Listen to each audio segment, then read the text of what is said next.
대구 달성군의 이진숙, 울산 남구 갑의 김태규, 부산 북구 갑의 한동욱. 할 말이 없습니다.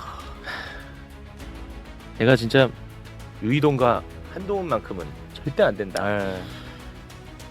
최고 랭커는 그 두 분이지만 두 사람이지만 저는 이진숙과 김태규만큼은 개인적으로 도저히 안 된다 이랬는데 네 사람이 다 됐습니다.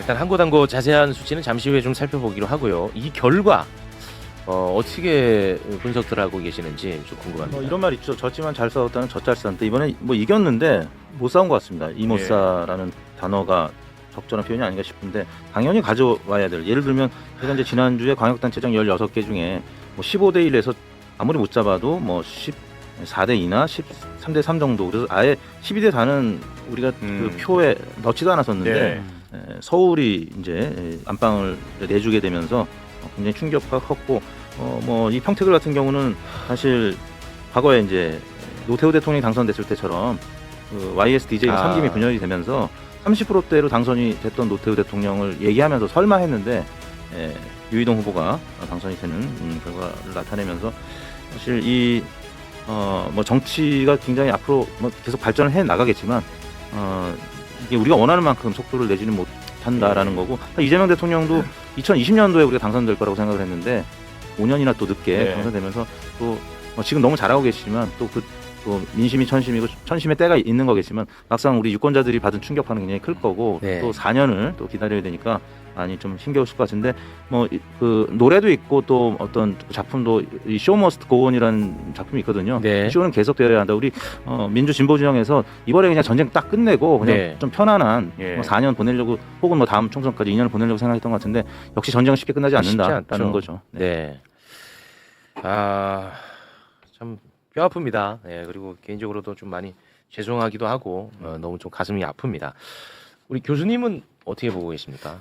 글쎄 이제 그 정치에 관한 여러 철학들이 있는데요. 그 중에서 이제 그 가장 고전적인 정치에 관한 이해 중에 하나가 칼 슈미트라는 사람이 적과 동지의 싸움이다. 그래서 이게 기본적으로는 자기 편, 남의 편 나눠서 싸우기 때문에 그 안에서 여러 가지 논란이 있지만 어쨌든 그 싸움으로 벗어나지 않는다. 그러니까 그런데 이제 어떤 경향이 있냐면 우리는 이러이런 시대적 관점에서 봤을 때 그래도 이번에는 이런 정도 되지 않을까라는 기대가 있잖아요. 그렇습니다. 그런데 최근 미국에서 2000년대 이후에 연구된 것들을 쭉 종합해 보면 어떤 거 있냐면은 그 정치적 정체성이 서로 교차하지 않는다는 거예요. 이게 무슨 말이냐면 메가 정체성이라고 하는 건데 예를 들어서 내가 지역 또는 뭐 경제적 상황 이런 여러 가지 성별, 인종별 여러 가지 상황이 있어서 비교적 나는 좌파고 나는 비교적 우파다. 이렇게 하지만 언제든지 교차될 수 있다. 이런 사람들이 꽤 많았었는데 최근에는 그런 적과 동지의 이분법적 싸움이 이 OECD 국가에서 강화되면서 그런 교차적 정체성이 사라졌다는 거예요. 그러니까 내가 아무리 우리 편이 잘못했다는 생각이 있어도 정서적으로 남의 편으로 가지 않는다는 거예요. 그게 이제 메가 정체성이라고 하는 건데 그래서 저는 이번 선거가 어젯밤에 어떤 생각이 들었냐, 아침에 새벽에 어떤 생각이 들었냐면 결국 우리가 사실은 지난 한 2달 정도에 봤던 여론조사보다 그 전에 최근에 있었던 선거 결과를 가지고 분석해 보면 오히려 더 설명이 쉽지 않는가? 라는 생각이 들었어요. 그만큼 우리도 지난 한 20년 동안 특히 제가 보기에는 이제 박근혜 탄핵 이후로 그 정체성이 메가 정체성으로 교차 정체성이 아니라 메가 정체성으로 강화되면서 이번에 특히 이제 우파들의 경우 보수적인 경우에 우리가 생각하는 체면이 있으면 투표장에 안 나오거나 가만히 있어야 되겠다 생각하잖아요. 그러니까요. 근데 그렇게 안 된다는 거예요. 그렇게 안 되고 그런 건 다 머릿속에 내란에 대한 책임의식이라든가 내란이 아니라 우리 편이 다 죽는다. 그리고 뭔가 응징을 해야 된다. 말로는 견제라고 하지만 실제는 응징하려고 하거든요. 거꾸로. 그런 것들이 강화되는 데 반해서 저희들이 좀 민주 진보 진영이 저희가 너무 빨리 캠페인을 터뜨려진 거 아닌가? 그래서 우리가 너무 많이 승리할 거라고 생각하고 내부에서 우리 사이에서 금이 빨리 꺼진 거 아닌가? 그리고 우리 사이에서 우리 스스로가 정체성의 혼란을 겪은 거 아닌가? 이 두 가지라고 생각해요. 그러니까 가장 크게는 우리 내부에 금이 그어진 것하고 우리 안에서 정체성의 혼란을 겪을 만큼의 사건들이 벌어진 것 이런 것들 때문에 우리는 메가 정체성을 획득하지 못했다. 즉 하나로 뭉쳐서 같이 싸우지 못했다. 이런 아쉬움이 있습니다. 근데 보면서 진짜 이 민주 진보 진영의 정치는 참 어렵다. 소위 말하는 보수는 사실 뭔 짓을 해도 기분값이라는 게 존재해요. 그 참 그래서 이게 엄청나게 어려운 싸움인 것 같아요. 좀 시간이 지나면 세상이 좀 진보적으로 바뀌지 않을까. 왜냐하면 저희 때는 이제 60대 이상은 보수고 30, 40대 진보고 20대는 당연히 진보로 커 올라오고 있고 근데 예. 이제 386 세대가 50대, 60대가 되고 40대도 이제 뭐 진보 세대로 분류가 되고 있는데 이번 출구조사 서울시장 결과를 보면은 20, 30대는 완전히 보수인 게 또 확인이 됐거든요. 네. 그러니까 세상은 진보만 하는 게 아니라 또 때로는 음. 2보 전진, 뭐 1보 후퇴 뭐 이런 모습이 계속 반복이 되고 네, 있고 지금 이거 보면은 뭐 이게 이제 뭐 확실하다고는 볼 수 없습니다만 예. 그래도 우리가 지금 확인할 수 있는 데이터가 이거밖에 없으니까. 없으니까요. 보면은 20, 30대가 와, 차이가 예, 오세훈 후보를 굉장히 많이 예. 선택을 했습니다. 저는 그리고 또 굉장히 개인적으로 놀랬던 게 40대가 오세훈을 엄청 많이 선택을 했더라고요. 그렇습니다. 그리고 지난 제 8회 지방선거 때 2018년도 때 제 7회였군요. 그때 서초구만 기초단체장 국민의힘이 가져갔었는데 이번에는 무려 9개나 가져갔어요. 그러니까 네네. 이제 부동산 문제, 그러니까 이념 문제에 앞서서 자기의 개인의 자산의 문제, 실리의 문제 이런 부분과 관련해서는 뭐 이런 계층을 떠나서 굉장히 또 다른 시각으로 접근하는 우리 유권자들의 모습을 볼 때 네. 우리 민주진보 진영에서 특히 이런 자산의 문제, 그다음에 연령대와의 이 소통 문제, 20, 30대가 답답하다고 소통을 안 하면 안 되고 굉장히 오랜 시간이 걸리더라도 네. 또 설득하고 소통하는 시간이 필요하다라는 거죠. 네. 뭐 이유야 뭐 만들기 나름이고 붙이기 나름이고 어마어마하게 많겠지만 네. 제가 이제 개인적으로 좀 느꼈던 어. 건 어제 제가 개표 방송을 예. 국민의힘 패널들과 함께 하지 않았습니까? 근데 그분들이 가장 신날 때가 평택을 그리고 전북도지사 얘기할 때 너무너무 신나하더라고. 그러니까 그 지역구를 얘기할 때 신난다는 것은 요 지역구에서 소위 민주진보 진영이 완전히 분화한다고 받아들이고 있더라고요. 예. 그래서 그 얘기할 때는 굉장히 신나요. 네. 너무 흥분되고 신나더라고, 설레고. 그렇죠. 그래서 뭐 여러 가지 뭐 분석이 나올 수 있겠지만 이분이 저는 굉장히 좀 뼈아프게 느껴졌습니다. 그러니까 지금 이번에 9회 지방선거거든요. 네. 9차 전국 동시 지방선거인데 가장 똑같은 싱크로율 같은 게 7회예요. 그 당시 문재인 대통령이 당선되고 나서 박근혜 탄핵, 문재인 대통령 당선 그리고 1년 뒤에 치러진 선거였거든요. 네. 똑같았는데 제가 지난번에 잠깐 말씀드렸는데 저희가 왜 이걸 주목하지 않는지 모르겠다. 당시에 그 민주당과 국민의힘 간에 그 정당 지지율이 그 당시에는 민주당은 똑같아요. 근데 국민의힘 그 당시 15% 넘지 못해요 거의. 근데 이번에 대부분 조사에 35% 가까이 되거든요. 네. 이 큰 변화를 너무 무시하는 것 같다. 우리가. 그러니까 지금 상대편들은 우리가 생각하는 것처럼 반성하고 뭔가 피켓거리를 하고 이런 게 아니고 오히려 똘똘 뭉쳐서 우리 응징할 준비를 하고 있다. 맞습니다. 네. 그렇게 35% 되는데 그 35%의 가장 큰 변화 중에 하나가 뭐냐면 또 하나가 뭐냐면 청년층이에요. 그 전에 없었던 현상이거든요. 청년층이 여기에 대거 개입돼 있다는 거거든요. 네. 그러면 이것에 맞게 우리가 뭔가 전략도 세웠어야 되는데 좀 그 부분에서 너무 쉽게 생각한 거 아닌가? 혹시 우리가 또 하나는 가장 크게는 뭐냐면요. 그러니까 저들은 특이할 정도로 죽고 살고 싸우는 것처럼 보이지만 이익이 맞으면 언제든지 합치거든요. 우리는 그게 잘 안 돼요. 우리는 그게 잘 안 되는 경향이 있고 어느 순간은 이제 정서를 건드리면 안 되는데 싸우더라도 서로 이해관계 때문에 또 이성적으로 싸우는 건 괜찮아요. 저는 건강하다 보거든요. 근데 네. 서로의 감정을 훼손시키는 방식으로 싸우거든요. 이건 저희가 보기엔 선거에는 가장 최악의 것이라고 생각해요. 네. 우리가 그 부분에서 조금 내부의 금이 그어진 것이 문제가 아니고 그 금의 정서적인 것이 너무 강했다. 라는 생각이 듭니다. 근데 조금 디테일하게 좀 볼 필요는 있는 것 같습니다. 네. 이를테면 아직 집계 이게 연령대별 투표 성향이라든가 이런 것도 나중에 집계가 되지 않습니까? 근데 어제 방송사 출구조사만 놓고 보면 서울 같은 경우에는 정원호 후보에 대해서 20대 남자들이 지지한 거는 지난번 송영길 그 지난 지방선거 때 그때랑 비슷한데 20대 여성들이 지지한 거는 좀 많이 줄었더라고요. 그러니까 오세훈 쪽으로 더 갔다는 그런 얘기고. 그리고 김부겸 대구시장만 하더라도 김부겸 후보 쪽으로 또 20, 30대 투표 성향들을 보면 꽤 많이 갔습니다, 이번에.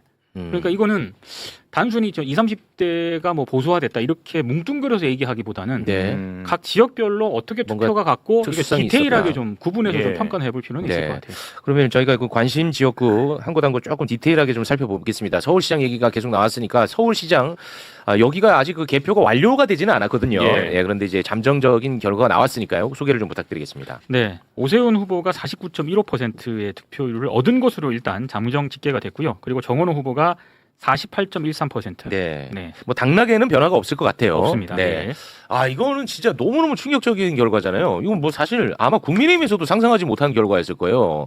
그래서 선거 무효 얘기도 나오고 그렇죠. 그랬거든요. 네. 이 어디서 이렇게 민심이 바뀌었을까요? 일단 아까 정청래 대표께서 얘기하신 것처럼 이제 단일화나 연대 방법론과 관련해서 진지하게 생각할 때가 됐습니다. 지난번 우리 이제 민주당과 조국혁신당의 합당 과정을 두고 워낙 내용을 겪고 상처가 있기 때문에 이걸 다시 재론하는 게 또 지금 당장 선거가 이제 끝난 상황이 너무 고통스럽긴 한데 일단 정청래 대표가 이제 화두를 던졌으니까 단일화 연대가 잘 된 곳은 울산입니다. 울산은 그렇습니다. 진보당하고 굉장히 모범적으로 단일화가 되면서 네. 굉장히 어려운 지역이지만 김상국 후보가 됐고요. 다만 서울 같은 경우는 또 정의당은 사실 진보당하고는 조금 결이 다르게 내부적으로 뭐 TV 토론도 열심히 하고 했고 또 정책과 관련해서 여러 가지 또 모범 사례를 제공해 주는 건 있는데 이 단일화 연대의 이 시너지 이 논의에 있어서는 좀 완전 배제가 돼 있었거든요. 그래서 뭐 정의당이라든지 아니면 그 외에 뭐 기본소득당이라든지 여러 진보당도 있고 계속적으로 앞으로 총선을 앞두고 그다음 대선을 앞두고 이거는 굉장히 진지한 논의를 할 필요가 있다. 왜냐하면 서울은 아까도 말씀드렸지만 지난 대선 때 김문수, 이준석 두 후보의 합이 51.7%였었어요. 굉장히 척박한 곳입니다. 근데 우리가 그동안에 계엄도 끝났고 이재명 대통령이 당선됐고 대통령 국정수행 평가가 뭐 60% 중반 70% 가니까 이제 회고적 투표가 아니라 전망적 투표 아무래도 이재명 대통령한테 힘을 실어주는 이게 있을 거라고 기대하고 한 50% 정도는 득표하지 않겠느냐라고 했는데 생각보다는 물론 정원 후보가 지난번 대선 때보다는 이재명 후보가 득표한 보다 1%포인트 더 득표는 했습니다만 네.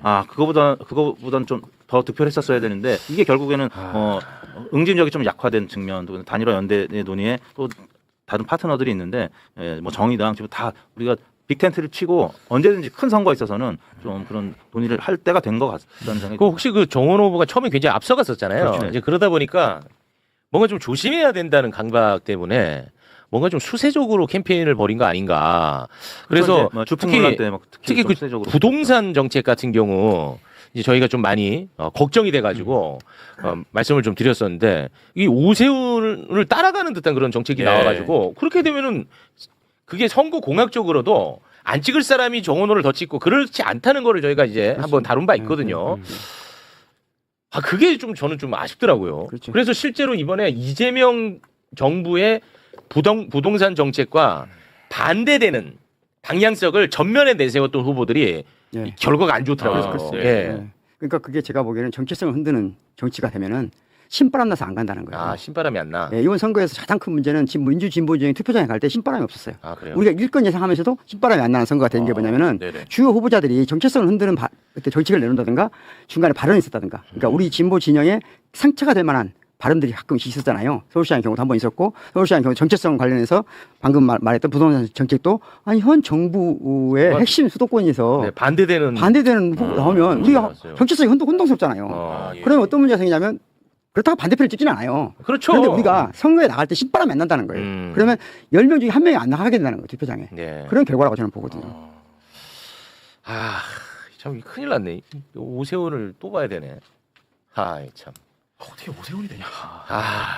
진짜 참 정서적으로 굉장히 어렵습니다. 그렇죠. 뭐 그 이 GTX 부분은. 철근이라든지 서섬 국가 사고는 사실 굉장히 큰 충격파를 줬기 너무 때문에 충격이고. 뭐 설마 했죠. 이런 결과가 나올 거는 전혀 생각 못 이거는 했는데. 진짜 저는 이거 힘들어요 예상을 지금. 아마 네, 거의 그러니까, 예. 우리나라 전체 선거 조금이라도 관심 있는 사람 중에 서울을 이렇게 예상한 사람 없을 거예요. 아 그래서 저는 이건 진짜 굉장히 힘들어요. 그게 충격적이죠, 사실. 네. 이게 제일 충격적이죠.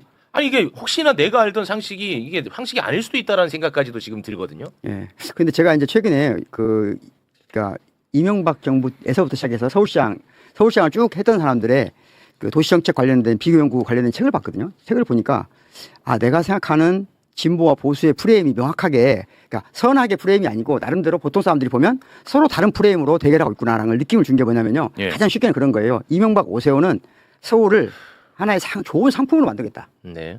잘 팔리는 상품으로 만들겠다. 그래서 디자인을 잘하겠다. 한강을 잘 막 팔겠다. 이런 식의 프레임으로 우리 같은 사람 설득하지 못하지만 자기 진영 사람들은 굉장히 설득돼 있더라고요. 아 그래요? 반면에 우리 진영은 대체적으로 예전에 모든 사람이 같이 잘 사는 도시, 모든 사람이 예전 것도 허술한 것도 잘 지켜나가는 정치 이런 거 꾸몄거든요. 이게 네.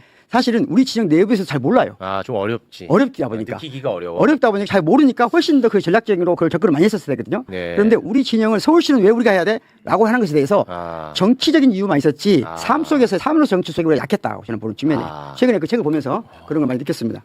그래서 그러다 보니까 이 정원호 후보가 내놓은 부동산 정책이 대혼란인 거예요, 이게. 그러면 이게 우리 쪽에는 안 나와야 될 정책이거든요. 네. 그러면 대혼란이죠. 정체성이 뭐냐, 이제 우리가. 그러니까 제가 이명박 정부 이후로 모든 도시정책 관련된 책을 보면은 정원호 후보의 이 정책은 정반대로 가버린 거예요. 근데 다른 정원호 후보의 대부분의 정책은 그게 아니거든요. 그러니까 대혼란이죠, 이게. 네. 그래서 그런 부분들이 우리가 너무 아까 하나는 너무 조심한다는 게 너무 낙관적이었다는 말도 있잖아요. 네. 그런 데 대해서 조금은 저는 뭐 누구 비판하자는 게 아니고 네네. 반성하자. 예. 네, 우리가 반성할 것은 반성해야 되니까 그런 그렇습니다. 차원에서 서로 이야기할 필요는 있는 것 같아요. 네. 확실히 뭐 고민할 지점은 있는 것 같습니다. 네. 자, 그러니까 그리고 서울과 같이 수도권, 특히 서울을 어떤 서울을 원하냐, 진보는. 그러니까 정치, 어떤 우리가 좌우 이런 거 말고 어떤 서울을 원하는지에 대한 민주 진보 지정의 확실한 제가 보기엔 뭔가 기획이 필요하다고 봐요. 이게 안 되면 서울은 이제 선거를 보시면 알겠지만 서울은 하나의 정치성을 가지도 않아요.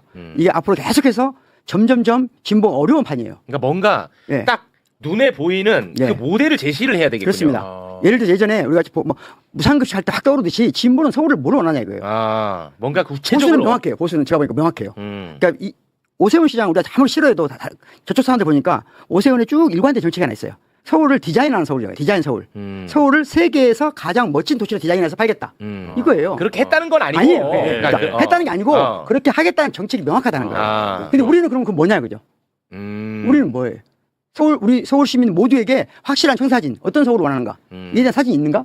우리끼리도 공유할 수가 있나? 뭐가 안 그려지긴 하는 굉장히 없잖아요. 중요한 고민인 것 같은데. 제가 그 책을 보면서 그렇게 느꼈어요. 그래서 이거 정말 선거가 이기고 나면 기회가 되면 이 얘기를 꼭 해야 되겠다 했는데 좀 아쉽게 져서 이제 그러는데 지금 이 부분에 대한 고민을 서울에서 해야 된다. 그러네. 네. 정원호 후보가 처음에는 주목을 굉장히 잘 받았거든요. 그렇습니다. 일 잘하는. 참신하고 일 잘하고 기대되는. 네, 그렇게 주목을 받았는데 어찌됐든 인지도 면에서는 솔직히 오세훈에 비해서 많이 밀렸잖아요. 떨어지죠. 그렇기 때문에 뭔가 이슈 파이팅을 한다거나 의제 설정을 한다거나 이렇게 좀 적극적으로 좀 이런 게 필요했는데 네. 여론조사를 이태수 대표 협회 네. 계시지만 워낙에 앞서 나가니까 예. 그때부터 굉장히 좀 보수적으로 좀 전략을 짰던 게 아닌가 네. 이런 생각이 좀 들더라고요. 알겠습니다.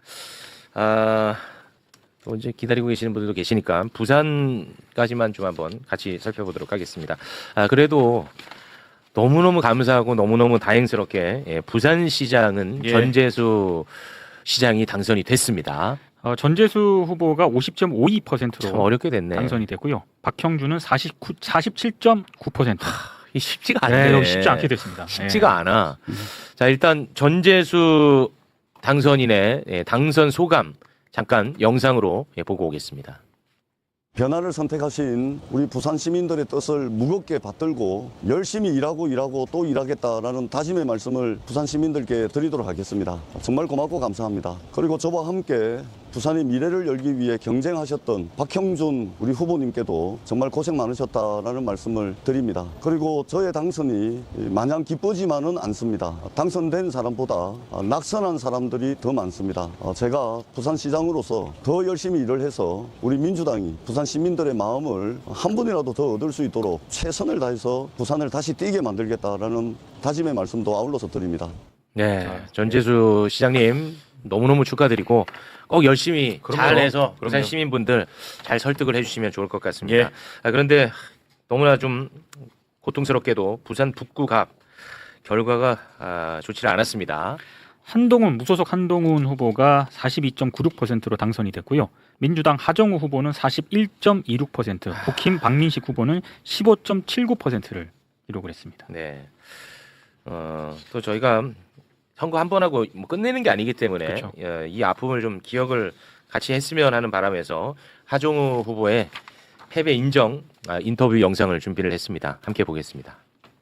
먼저 이번 보궐선거 결과를 겸허하게 받아들이겠습니다. 정말 열과 성을 다해서 지지해주신 저희 지지자 분들께 감사 말씀 드리고 싶습니다. 그리고 또 승리하신 한동훈 후보께도 축하 말씀 전해드리고 싶습니다. 저는 오늘 비록 승리하지 못했지만 우리 북구는 계속 발전해야 된다고 생각합니다. 그래서 제가 약속드렸던